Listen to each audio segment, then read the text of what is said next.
Hey guys, we are still at the devcom where developers from all around the world showcase their new game or speak to their audience about a specific topic. And one of those speakers is my next guest, Valentina.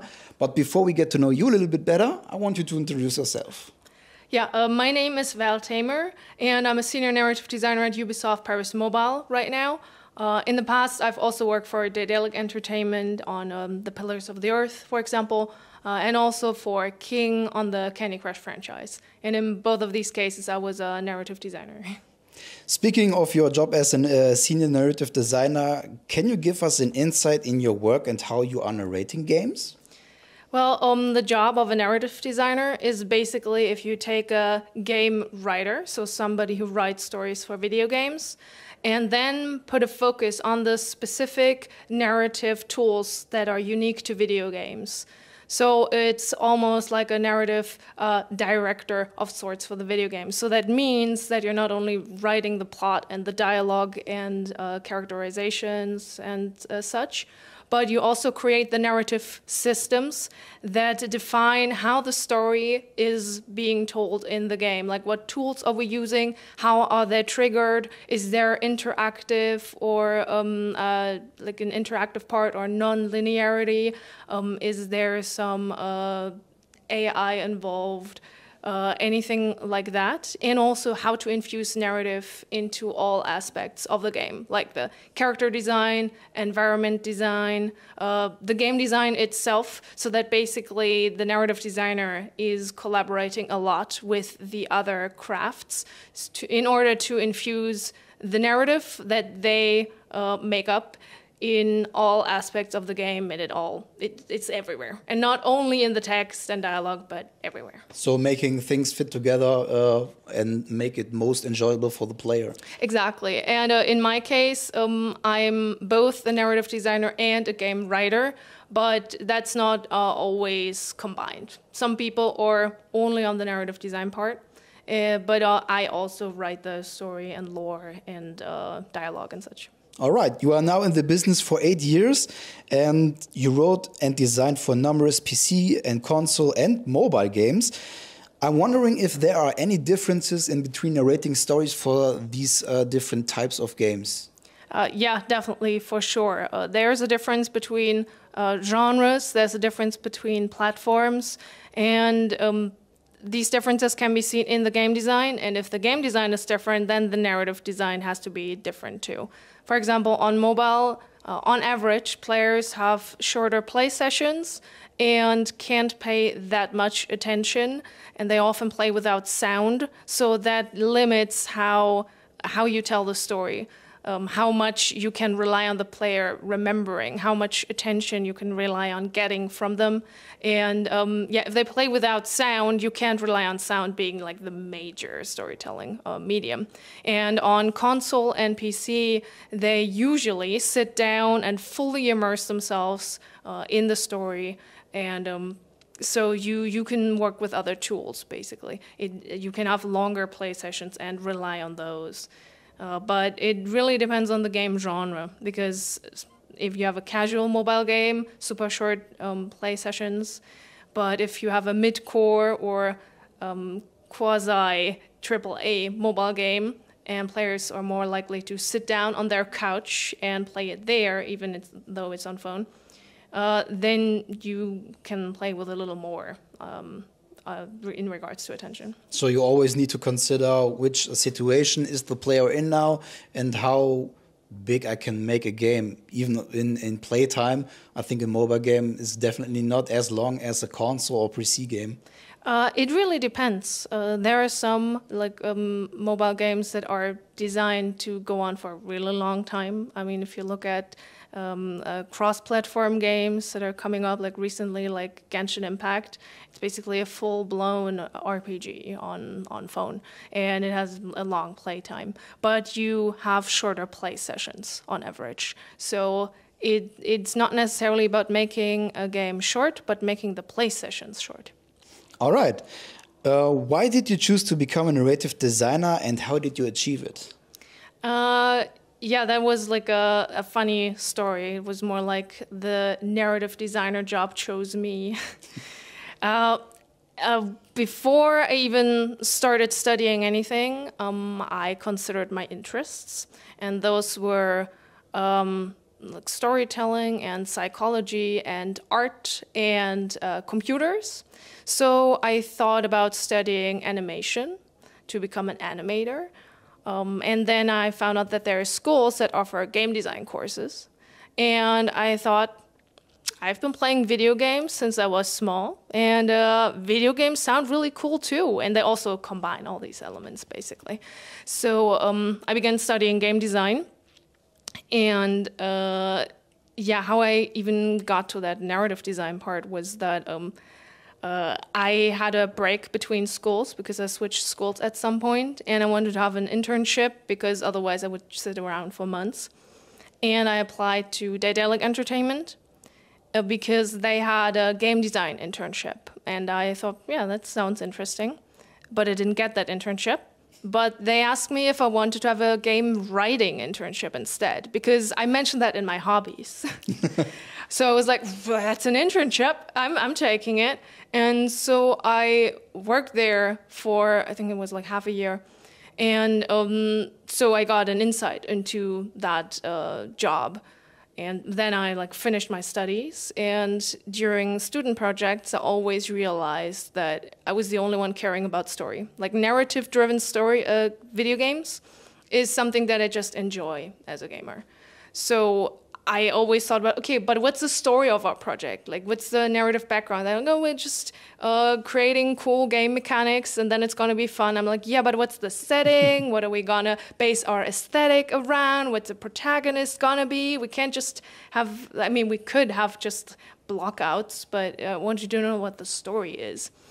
And yeah, when I wrapped up my studies, I basically got an offer from Daedalic to start working as a narrative designer, before I even realized there was a difference between narrative designer and game writer. And of course, if I get a job offer for a company that I worked at before, where I know that I like the colleagues, that I like the work environment, of course I'm gonna go for it. Yeah, sure. Yeah, even though I initially started studying wanting to become a concept artist and not even a game writer. But yeah, the opportunity was there, and I thought, yeah, I would enjoy this. And then I started working there. And my job there was basically game writing plus puzzle design, because it was for a point-and-click adventure. And the narrative design kind of crept in there without me knowing that it was the specific part of the job. And since narrative designer was already on my job description,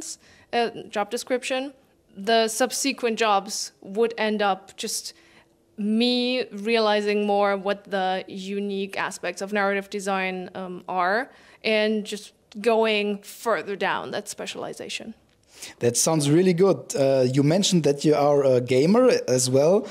Besides mobile and PC games, you play on console a lot. Do you remember what was your first console and what was the first game you played on? My first console ever is probably the original Game Boy, so the gray one, the brick. And I think I got it with Tetris and DuckTales too, because I liked Disney and DuckTales and Scrooge McDuck and Donald Duck and everything, so I just got that as a child.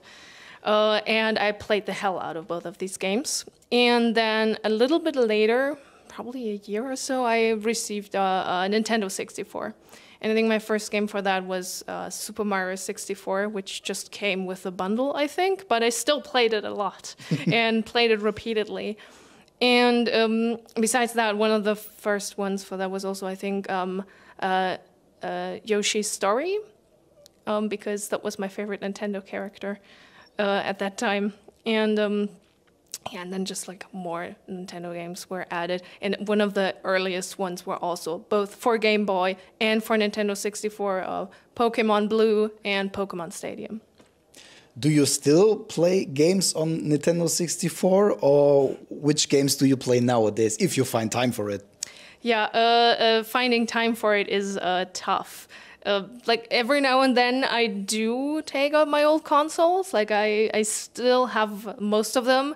So I actually did play Nintendo 64 just a month ago or something to try out the old South Park game because I remembered that this existed, like a South Park first-person shooter, but you throw snowballs wild.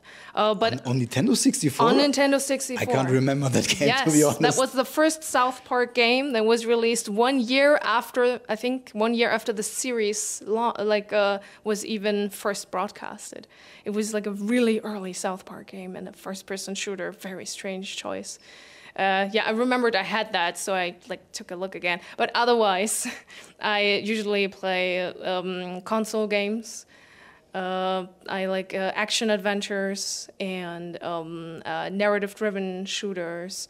So, my favorite franchises would be like Uncharted and Borderlands and Far Cry and those types, basically. All right. Yesterday you had a panel about narrative design for a hero-based roguelite. I'm wondering if there are any difference in the way you approach writing for those games between other games. Yeah, definitely. I mean, I gave a talk about this because there was another approach that wasn't needed for this type of game. Basically, the narrative systems need to align with the game systems. You can't just take a narrative system from one game genre and forcibly apply it to another because it relies on specific triggers, on specific ways of progressing through the game. And the unique thing about a roguelite is that you have a basically repeating gameplay loop instead of a level-based progressive structure. So you start a new run and you play, and then you die or you get to the final boss, and then you start in the beginning again. So you can't really do the whole level-based linear story structure because players in our game have choices to take one or the other path through the dungeon. They have the choice between equipping one piece of gear or the other. So there's lots of player choices and lots of non-linearity in that loop. And we had to create a narrative system that aligns with this structure. So in this case, since we have in our game, we have 20 playable, unlockable heroes, and they are a gameplay focus. So basically, by playing as one of these characters, you can unlock their personal story. And that is tied to some triggers inside of the dungeon, how you progress through that. And there is an additional main story attached to defeating the final boss that plays in parallel. But that's just like a hint at the whole narrative system of that game. All right, one final question, because you mentioned big franchises like Uncharted. If you had the opportunity to work on the next part of a very big franchise as a narrative designer, which franchise would you pick? Well, there are a handful of Ubisoft franchises that I'm interested in, which is good because I work for Ubisoft.